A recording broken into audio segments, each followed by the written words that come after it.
Matthew chapter 11. Ready for a couple of verses here that,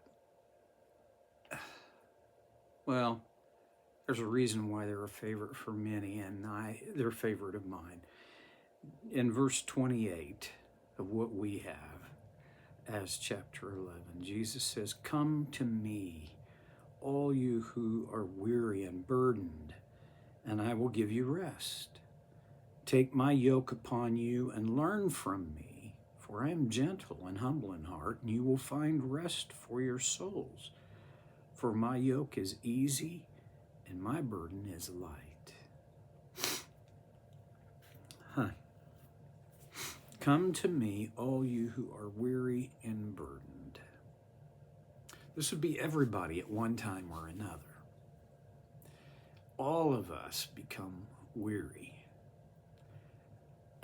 Whether you're working 60 hours a week or not, we become weary. My workload is less now than it's ever been in my entire life. Well, maybe since grade school. But I get weary. Weariness is physical, emotional, spiritual. I get physically weary, and interestingly, one of the things I'm discovering at my stage of life and in this season is I get weary even when I'm not doing anything. I'm just sitting around. And there are days, frankly, like today for me, that I don't have any motivation to get up and do anything. But what I most need to do during those times is to get up and do something. And so, but that doesn't necessarily make the weariness go away. It just kind of reframes it. Well, okay. I believe that it's not a sin to get weary.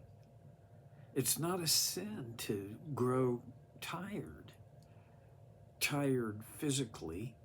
Obviously, that's not a sin. I mean, God created us to grow weary and tired. I think Adam and Eve, before the very first sin and the consequences of that first sin, I think Adam and Eve, they got weary. God created humans to get weary. And so now I know I'm kind of getting off track, but when did that ever stop me? The Sabbath was given to us by God because He created us to grow weary. And He gave us, I know there's a lot of different views on this. New Testament Christians believe generally that the Sabbath was for the Old Testament. I believe the Sabbath was reframed by Jesus, where in the Old Testament, we were supposed to build our week around the Sabbath because this was a command to remember the Sabbath. Okay, so it was kind of like a, I don't know, parole police officer. It was, right? It was a command, do it. But Jesus said, no, man wasn't made for the Sabbath. The Sabbath was made for man. And the point of the Sabbath was rest. Most Americans are not good at rest. I'll tell you this, the quite successful and when I use that word, it doesn't seem to apply, but I don't have a better word for it. Successful pastors don't know how to rest. They are fulfilled by their work, and they're good at it, and so they go like crazy with it, but they get weary. And if we don't rest in our weariness, some ugly things will happen. One of the ugly things is we will begin to see others as devices for us to get what we want. And behind that is the fact that when we become weary and don't attend to our weariness, we drop back to what we want. And generally, that involves complaining about what we don't get. Weariness does that to us. But Jesus says, "Come to me, all you who are weary." All of us. And then he says, "and burdened." When you're weary, you're going to be burdened. There are lots of different kinds of burdens. There are medical burdens, physical burdens, financial burdens, relationship burdens, marital burdens, family burdens. The list could just go on forever. Now, some individuals seem constantly burdened more than others. And frankly, some of the burdens that we carry are the result of our own bad choices. You know, it's kind of like life's, I can't remember who, it's attributed to John Wayne, but who knows? Life is hard. But sometimes it's hard because you're stupid and you make dumb decisions. Well, yeah. But there are other burdens that they come to us really not as the result of our choices. I'd say that it's inexplicable. I can't explain why some people experience burdens that others don't, and why some of the burdens that people experience are just oppressive. I can't. Jesus was not unaware of that. God is not unaware of my burdens or your burdens. He says, "Come to me with our weariness and our burdens." How do you come to Jesus with your weariness and your burdens? Well, there's no lack of technical advice on what to do when you are weary and burdened. I mean, the whole counseling industry would go away if people were not weary and burdened, right? So a lot of people say, find a good counselor when you're feeling weary and burdened. Well, I'm just going to toss out, and I don't think that's a bad piece of advice, but I'm not sure that it's always the first measure. Let me just toss a few things out. First of all, Jesus says, "Come to him." I do that in prayer. There is a prayer,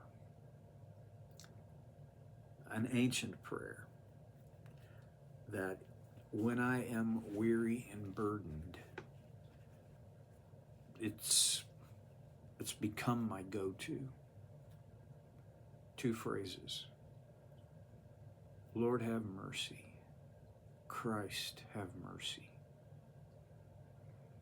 I don't even know how to put into words sometimes what, my burden, my weariness. Oh, and by the way, I don't need to inform God, Jesus, about my weariness or my burdens. He already knows.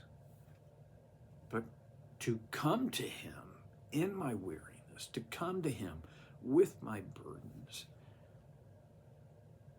don't misunderstand me. I'm not saying just say, Lord have mercy, Christ have mercy, and everything's going to be better.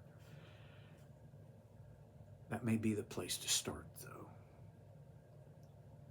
But some of my weariness and some of my burdens are the result of my pride. I don't want to believe that I can't take care of these things on my own, that I am strong enough to handle this, smart enough, clever enough, educated enough. On the other side of that coin, there are times when my feelings began to rule my thinking, and it comes down to, dude, you're not smart enough. You're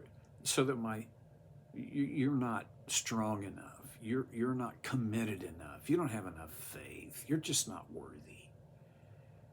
So that coming to Jesus is like, I gotta clean my act up before I go there.